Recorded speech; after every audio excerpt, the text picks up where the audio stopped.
Hey guys, Luke the Apostate here, again. And this time I'm going to translate, I think I'm going to translate from atheist into English. Or at least into terms that religious people might be more comfortable with. Or at least in terms that religious people don't really have a lot of contact with in the church. So, in my last video, or at least my last translation video, where I talked about the word religion, I said that Christians sort of have a bucket called atheism, and they throw a lot of different positions into that bucket. And they do. Fundamentalist churches definitely do. Mainstream churches, I think, do the same thing. Anybody who doesn't discuss philosophy with atheists, basically, is, as a Christian, prone to sort of dumping everything into the bucket of denies the existence of our Lord and Savior Jesus. And Matt Dillahunty explains this way better. I mention him quite a lot because he's quite good at this, but he explains this way better. I'm going to link, I'm going to put a link here somewhere. Click on that video, that's probably the best one I find, but I'll give you a quick definition because I like doing translation from things to English. So, there's atheism and there's agnosticism. And let's say there's Christianity. And let's just sort of build up intersections. So agnosticism is about whether or not you can know something, right? Like, is there a pink teapot floating in outer space? Pretty sure there's not, but I mean, I don't have a full space survey. Technically, I guess there could be. Is there a pink teapot floating somewhere in the universe? Or maybe an asteroid that looks exactly like a pink teapot somewhere in the universe? There's a lot of universe to check. I don't think we can know for absolute certain.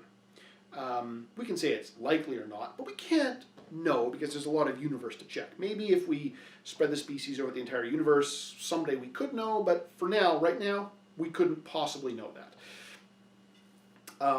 So that's a position about whether or not you can know a thing, or whether or not you do know a thing. And Gnosticism is technically a second century cult about apotheosis, reaching godhood through knowledge. But these days, Gnostic versus agnostic more often means knowing or asserting that you know rather than asserting you don't know. So I might say, I know my cat is in my condo. I mean, I can't see him right now, so maybe that's a bad example, but the doors are all closed and he hasn't left. I know there's a couch right there. It's off camera, but I know it, I'm fairly certain. I know I'm wearing a hoodie. I have certainty about these things. I'm not agnostic about that. So a Gnostic atheist is sure that he or she knows that God doesn't exist. And that's a fairly difficult position to hold because they're basically claiming they can prove a negative. They're claiming that they know for a fact there's no pink teapot floating in outer space. And sure, they may think it's really unlikely. Sure, they may say, I mean, the odds are astronomically against it, but to claim they know for a definite fact that there's no pink teapots anywhere in space, I mean, NASA could have sent a mission out in the 40s, or the 50s or the 60s, and just scattered some pink teapots into orbit. They don't know for sure. So it's difficult to be a Gnostic atheist or a hard atheist, but there's some people who are fairly Gnostic about their atheism on a specific God, right? Like an ex-fundamentalist might say, you know, I am perfectly convinced that the fundamentalist God doesn't exist. And, I mean, that's narrower, and they may have more definite reasons. They might say, look, there is no way that the definition involves contradictions. It's impossible. And that's, you know, a little more defensible. But, again, trying to assert a negative is difficult to do. So Gnostic atheism is a position. It's difficult to defend. Let's call them Gnostic Christians. A Christian who is quite confident in their belief about God says, I am absolutely sure that God exists, which it's an easier position to prove than Gnostic atheism. Clearly, they're still being atheists. There's some difficulty in actually proving it, but philosophically speaking, proving a positive statement, there is a God, as opposed to there definitely is not a God. That's easier to prove. But I'm just using Gnostic Christian, so I can mention agnostic Christian, which is, well, we don't know for sure, but I'm reasonably certain that it's true, and it seems like a good bet to me, so I'll go with it. That's, I mean, I don't know very many Christians who are of that agnostic type, but I'm using Gnostic Christian and agnostic Christian because now I can talk about, I've talked about the Gnostic atheist, and I think most people have encountered one or two of those, at least on the internet. They're very often passionate about their position, because I also want to talk about agnostic atheists and simply agnostics. So, an agnostic is someone who says, look, you can't provide physical evidence, or maybe can't provide evidence for any of these arguments. It's a bunch of head games. You guys are just whistling in the dark. As soon as you can test for the existence or absence of God in a lab, get back to me. Until then, I'm not coming down on either side of the fence.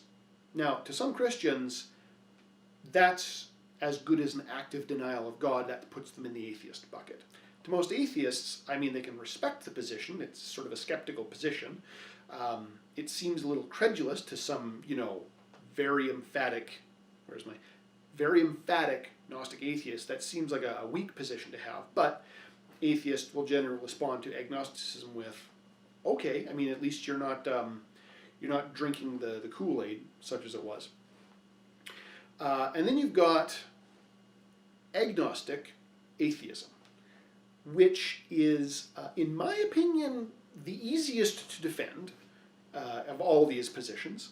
An agnostic atheist simply says, I can explain the universe as much as I need to without needing to add God into the explanation.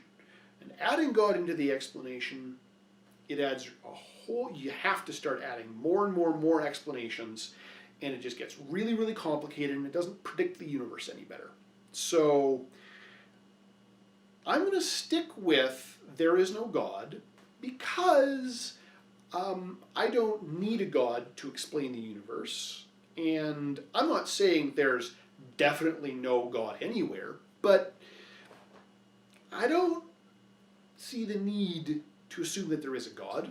I don't see the need to prove that there is a God. I just, if someone comes along and says, by the way, here's lab evidence of a God, or whatever, sufficient evidence, then I'll switch. I'm not married to the idea of atheism, but as it stands, I don't really need God to explain anything, and I'm perfectly happy without God, so I'm just going to stick with atheism. That's agnostic atheism. Is agnostic atheism, and that is the easiest to defend because you're willing to change your mind. You have stated your ability and your willingness to change your mind. Christians will often get frustrated because they say, well, what's the evidence that will change your mind? And an atheist will say, well, I don't know, nothing I've come across yet. Then a Christian might say, well, you're just throwing up smoke. You're just refusing to make a decision.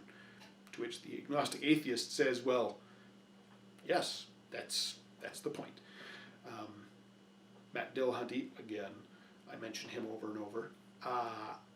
Matt Dillahunty has a great statement where he says, look, man, if your God is all-knowing, surely he'd know what would count as evidence to me, so he can hand me that evidence and I'll believe it. I think that when a Christian takes, Gnostic atheism and agnostic atheism, and sometimes agnosticism, and some fundamentalists will take a sort of agnostic, wishy-washy Christianity, and they'll put all of these into the atheism bucket. It's dangerous to the Christian's position because they start talking with, say, an agnostic, and they start saying, well, you just hate God because you atheists are absolutely positive God doesn't exist. Well, the Christian is spending quite a long time and quite a lot of effort arguing against a position that the agnostic doesn't have this position. So I think hopefully Christians will be able to sort of go into the atheist bucket and pull out the various members of the group and sort of say, okay, wait. Before I explain why you need Jesus, let's just get our definitions straight. When you say you don't believe in God, do you mean, you're absolutely sure there isn't a God, or you don't know, or you don't really care, or what? Because that's going to save a lot of time. And I think atheists, when they're talking to Christians, when they say, no, I'm an atheist, and the Christian goes, oh, well, why don't I offer you this evidence? I think it behooves us as atheists, I think I'm using that right, I think it is a good idea for us atheists to say, well, before you explain that, I just want to mention, by atheist, I mean that, and then, I'm here, or here, wherever you happen to be. Because that's probably going to save the Christian some time. And if you say, well, I'm here, and they start talking to you like you're here, you can just say, whoop, I'm not here. I don't believe that. I'm here. And if you're going to talk about this, we can agree that I don't agree with that. We agree that these guys are crazy. I'm down here. So we don't need to have this conversation. Let's talk about our favorite breed of cat, or which our favorite movie is. And then, have a little more kindness in the universe, civil discussion, building friendships instead of sort of hammering on each other with increasing vigor, hoping to convert the other person to your way of thinking. I think kindness is probably a better way to influence people than making emphatic arguments. But if you want to make some arguments, if you want to have some discussions, I think it's important that you start by defining your terms. When you say what you are and what you believe, you're going to be able to sort of jump past that first 80% of flack and anger, and just get back to a basic sort of discussion of, oh, what do you believe? Why? I disagree with it because of this, and be civil and kind. So, until next time,